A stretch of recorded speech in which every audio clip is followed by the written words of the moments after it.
Throughout your coaching career, your journey of the different stops you've had, NFL and college, take me through some of the ones that were the most impactful for you and some of the coaches you were around. Yeah, I mean, I think it'd be impossible not to start with where I started. Mm-hmm.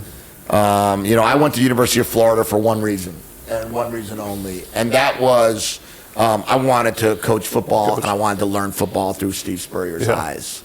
It was not as easy as I would have thought to get involved. Nowadays, these staffs have, 45, 50 people working in your building. You have students everywhere. Back then, we didn't. It was 1994, just graduated high school, went to UF, and there was one GA on offense, one GA on defense, no student assistants. Spent a couple years trying to get in the building, finally got in the building, finally worked my way up, finally became a little something over there. And what an amazing, remarkable experience to, Coach Spurrier won more SEC championships in 12 years than he lost home games.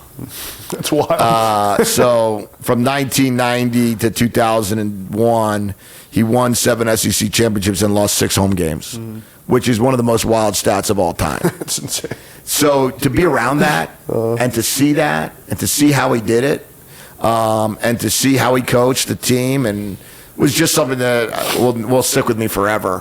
And then you just fast forward. I've had so many amazing opportunities with so many great coaches. It's hard not to talk about my time with Coach Shanahan. When you look at the current landscape of the National Football League, I got to think 16 of the 32 head coaches have been touched by Mike Shanahan in one way or the other. It's something that I really pride myself on, that I had a chance to work for Mike and then work for Sean. Both guys that are Shanahan, Mike is obviously Mike, and then Sean being a huge Shanahan disciple. I think that to work for Pete Carroll and what Pete really brought to the game is be you, man. Don't be somebody else. If you try to go take a job and not be you, you are not going to be successful. Now, you don't have to be Pete, or you don't have to be Coach McVay or Coach Spurrier, but you need to be you. And what I am so appreciative of his mentorship is continuing to remind me of that.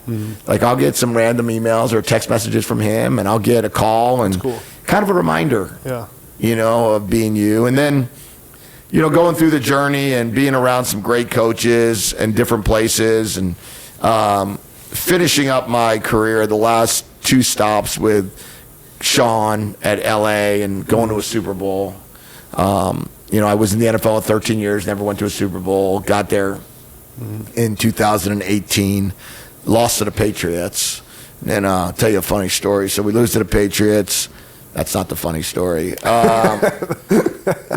were really, really, really good on offense. We wound up losing 13-3. It was a devastating loss. Come back the next year, we wind up going 9-7, and we wind up.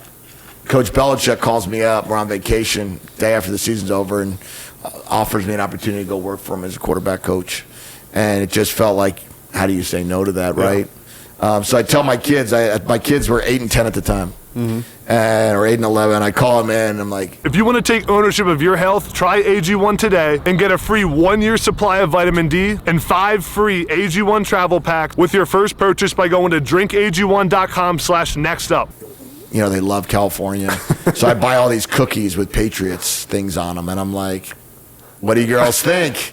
New England, huh? What do you got? And my youngest said, finally we'll win a Super Bowl. So we get to New England and the Rams win a Super Bowl. So that did not work. So hats off to Sean, but he got rid of me and he won the Super Bowl. But it was one of the classic lines of my 8-year-old. That's amazing. And we wound up going up to New England, had a wonderful time there, learned so much from Coach Belichick. He's by far my biggest mentor. Call him constantly, ask him a million questions. He is so good at helping younger coaches. He's gone through every issue that we could ever go through. He's been a head coach since, I think, 1994. And when you think about that, like there's not much that he hasn't seen. There's not much that he hasn't had to deal with. Yeah. And to be able to have the opportunity to ask him for help has just been it's a gift. With regards to both those guys, but we'll start with Sean McVay. What was it about, he was so young and became, I think he was the youngest coach in the NFL, or youngest there's been, there has been in the NFL.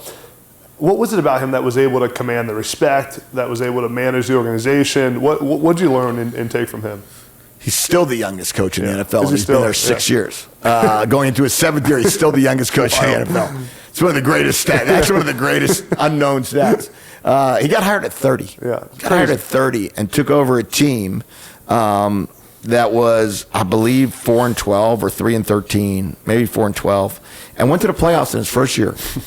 Went 11-5, won the division. Then the next year, I got there. Then we started off like 12-0, 11-0.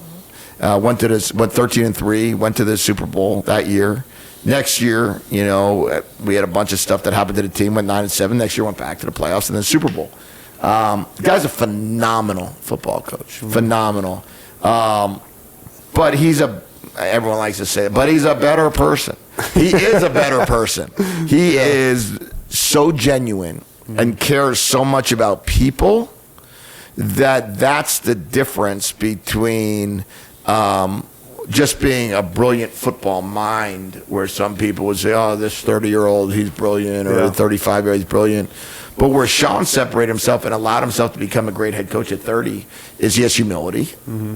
He didn't come across like he knew everything. Which is hard when you're that young, right? But on the same token, he was so caring for his players. Mm-hmm. They knew it. And he was vulnerable, and he showed vulnerability, and he was able to always have, his saying is open, honest, and ongoing communication. And I think that ongoing part is what separates him.